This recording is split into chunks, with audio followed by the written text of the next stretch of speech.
Hey guys, it's Mike here, and welcome to another edition of Dragon Ball Super previews and predictions, in which I'm going to be giving my own in-depth analysis of the Dragon Ball Super Episode 64 preview, which is for the upcoming episode of Dragon Ball Super. And there's a lot of stuff I feel like that needs to be talked about, a lot of speculation I'm going to have, and a lot of theories I have as to what may happen. So stay tuned throughout the video as I will analyze what's going on and give my own theories as to what is going to happen in the upcoming episode of Dragon Ball Super. So let's get straight into this, but actually, first off, let me take a swig of water for the working man, as, Stone Cold Steve Austin says on his awesome podcast. Delicious H2O. This video is sponsored by H2O. It's literally in all of our bodies and brains, controlling all of us, those monsters. Anyway, let's get into this next episode preview. Okay, so Goku is punching Zamasu so hard in the face right here, his eyes bugging out like Uncle Ruckus, it's pretty funny, I gotta admit. Now, look at this right here, too. First off, I'll show it to you. And that's really weird right there. It almost seems very reminiscent of, say, Majin Buu, with, when he first comes back after Vegeta blows him up, and there's little Boos all over the place, and then they all, merge back together. Although I think he does the same thing against Kid Buu as well, when he's fighting him in the Buu saga. I just think this little shot here of Goku punching Zamasu in the face is really funny. But I'm wondering if this is his own version of Goku's afterimage technique. And so again, they're borrowing inspiration from Dragon Ball with the afterimage, as well as, I guess you could say, against Goku versus Frieza, because Goku did initially use the afterimage technique when Frieza was throwing his own version of the Kienzan or Destructo disc, which, is changed color in the anime, but in the manga it was, I guess, the same color as Krillin's.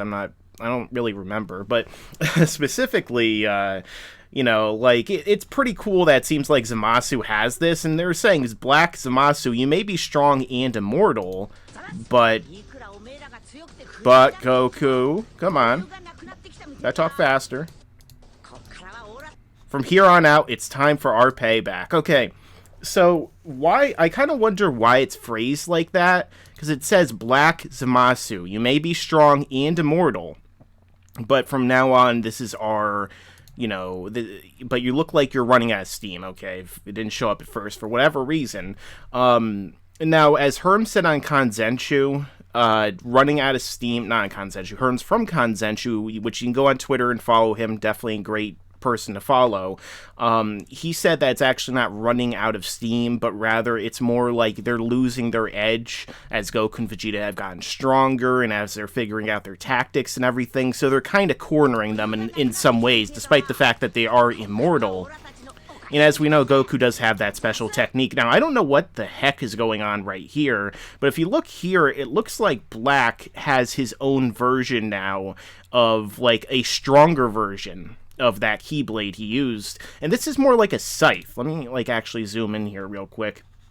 And as you can see, it comes around, it curves. Now, that's pretty badass. I always enjoyed the imagery of the Grim Reaper of Death, that incarnation of it, and he is a black rose, so to speak. His Super Saiyan Rosé transformation is like a black rose, or, something like that. In some ways, you can kind of imply that Toriyama is going for him kind of being symbolism for death in the way that he is. Now, obviously, his form is based on rosé, the wine, but they all share the same, roots in their nomenclature, so it makes sense to suggest that perhaps this is another further, line.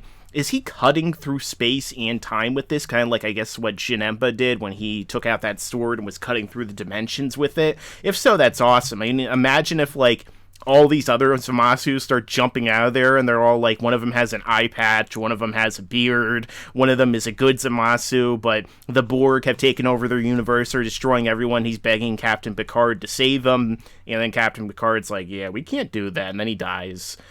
Poor Zamasu, I guess that one was immortal. I don't know, or like in that episode of Family Guy where like Zamasu just shows up with Black and they're both already dead, kind of like that when Stewie and Brian show up, like their alternate versions, and their throats are slit and they just die immediately. It would be pretty funny if that started to happen, but I'm really doubtful it's going to. Yeah, I'm gonna seal you away. So again, they're still going forward with that, so I'm assuming what's gonna happen is that Trunks fixed the urn that they brought with them, utilizing that super glue. You know, the most important technology we have. I mean, maybe if Bulma brought duct tape, it would be foolproof, but super glue is pretty close. I mean, especially if it's gorilla glue, man. I mean, that gorilla... I mean, these guys turn into gorillas, so we already know that the Saiyan race is strong, so that gorilla glue, man, that's got to be crazy. Hopefully it's not a gorilla like, you know, the supposed version of this character from Dragon Ball Evolution, but we don't like to talk about that anymore. Let's keep going and black that out from our brains.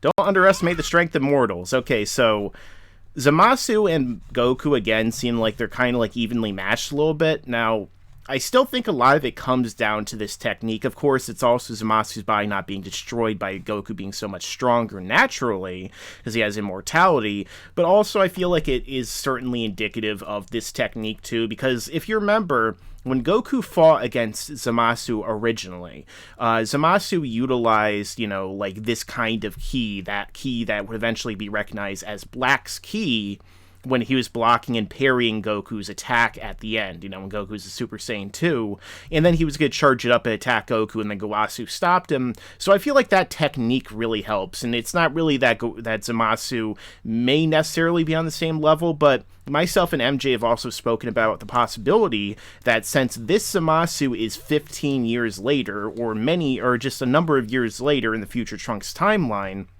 that he continued to train and polish his skills and get stronger and stronger throughout that time. So it's possible that he is much closer to him. And myself and MJ will be talking about kind of like our rankings of the, you know, Super Saiyan powers, you know, the different multipliers for, you know, currently right now in some cases, as well as perhaps another transformation from somebody who's kind of like this guy soon. And we're going to be talking about how it makes sense that even though it would seem like a gigantic leap for them to make him and future Trunks, that it kind of makes a little bit of sense when you look at just the difference in strength right now after the whole God boost and everything like that. And here we go. Here's the money shot as we scroll on up, a typical Dragon Ball Z style, as they tilt the camera up and up and up until we finally pan to his face, and we see praise and adore him, the explosive birth of merged Zamasu. And here we go, Vegeta smiling. I kind of wonder, in this case, if somehow Vegeta has these guys beaten before they fuse, and then we see another perfect Cell situation where Vegeta is more powerful than Goku, he's more powerful than Trunks in his new transformation, which has no name and we may never get one for it. So maybe he would just be like, you know what, I'm going to let you guys fuse because of how badass I am right now. There's no way you could beat me. And he starts holding off Goku and Trunks. And he's like, let him fuse. Let's see just how strong this guy is. I don't need to fuse with someone like you, Kakarot, or someone like my son, who's still weaker than I am, despite training, you know, and having a half-breed life and all this other stuff, whatever. So maybe it leads to this guy, you know, becoming fused, and everyone's losing their minds, and then we see this dude, you know, and it's possible. I think that would be a cool little twist, but again, it wouldn't really show much development of Vegeta's character since even the Cell Saga, which he did have a good amount of development during the fight with Cell and afterwards, in which he quit fighting and everything like that. So I don't know if that's going to happen. I think it would be cool, but as we see Zamasu and Black fuse together, and they are now Black Zamasu, Zamasu Black, Zamasu squared, Zamasu, or just Zamasu merged, or Zamasu in general, I guess, you know. Maybe he's like Mario, like from the Super Mario Brothers movie. He's Mario, and you know, he's got a brother who has green clothing on called Luigi Mario, who is also his dad, who is his son and his brother at the same time, and he's his dad, and you guys saw time travel was confusing. I mean, try and figure that out, man. Like, I mean, remember the episode of Futurama where he goes back in time and he ends up being his own grandfather? Yeah, and you guys are complaining about this guy still being alive and being able to fuse. Come on now, like, this stuff gets a little bit more confusing in some other properties sometimes. You just gotta watch them. And, so kind of what's happening right here is that we see everything, going down the way it's going down. And I think it's, I like where it's going. I think it's interesting. We see not only do we have an immortal villain, but they're going to use fusion. The only time we've really seen this kind of fusion was Goku and Vegeta. And so seeing a villain actually utilize this, now you can say Cell was a kind of fusion, and Boo was a kind of fusion. But this is something a little bit different altogether, so it's going to be cool. But speaking of fusion, it makes me wonder if Goku and Vegeta, perhaps, that's the wrong Goku there, but if Goku and Vegeta, perhaps, are going to fuse in the next episode, or in the episode after that. Like, it seems like what's probably going to happen in the next episode is they're going to fight Black and Zamasu, they're going to be beating them up and, seeming to get the advantage, and then Black and Zamasu are going to be like, oh, good, you are this strong now. So now we can finally put into the final act of our grand master plan, the Zero Mortals plan, and fuse together into one being, so there can only truly be one god. Thus praise and adore him, explosive birth of the merged Zamasu. So it's entirely possible. It makes me wonder how powerful he'll be too. Like, is he finally going to surpass Beerus and Whis and the other gods? And if so, I mean, obviously, we're going to have to see maybe some fusion in that case, but there still is the Mafuba. I mean, maybe it could work on him, although maybe he could break out of it considering how powerful he is. But I think it would be cool if what happened is Goku and Vegeta fuse, and what we end up seeing is that they use the Mafuba when they're fused. Or even better, which would have been something I would have liked even more, is if Trunks somehow learned the Mafuba, and Vegito holds off Black and distracts him while Trunks basically, uses the move to seal him away. Or Tien, or Piccolo, or Master Roshi. Imagine Master Roshi sealed away Zamasu, and Master Roshi is the one who actually got the win on a main villain in Dragon Ball Super, no less. That'd be awesome. But yeah, I mean, it's probably that, like, the last few minutes of the episode they're going to fuse together.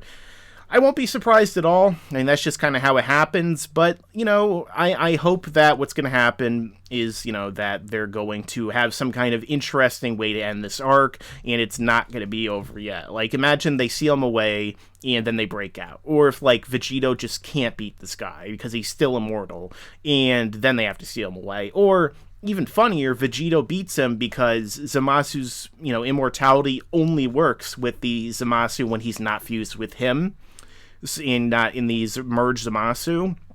So it would be funny if, like, they fuse together and then immediately, like, Goku or somebody kills him because his guard is down. He's like, oh, there's no way he can hurt me, so I'm just gonna leave my guard completely down. I'm still immortal. And then Vegeta, like, hits him with the Gallic gun and it just vaporizes him, and that's the end of the arc.